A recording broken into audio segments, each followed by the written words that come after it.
इंग्राजी नववर्ष 2026 अवसर में आज पूर्वाह्न 10टा समय सिनेमा छक उठा दोकानी संघ पक्षर असहाय लोकंकु कंबल बंटन प्रदान कर सिनेमा छकठारे आयोजित यह कार्यक्रम में सदर विधायक मानस कुमार दत्त जोगदे असहाय को कमल बंटन करथिले।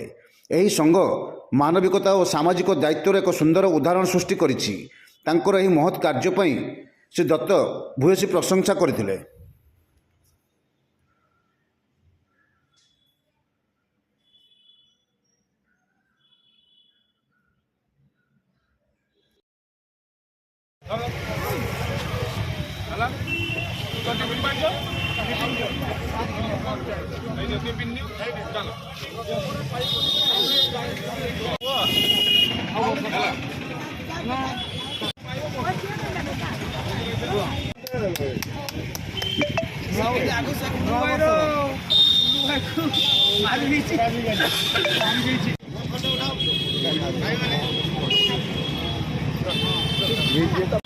बस बस सिनेमा छक उठा दुकान संघ विगत 20 वर्ष धरी प्रति वर्ष नुआ वर्ष में जो बुलू भाई आम थे सभापति मोहिन मोहन परिडा सी आरंभ करते 20 वर्ष धरी एवं गुड़िका नेतृत्व में आज 100 कमल बंटा है गरीब दुखी लोक 20 वर्ष धरी कमल बंटा होगामी दिन में बंटा बुलू भाई स्मृति आज बंटा है आगामी दिन में बंटा।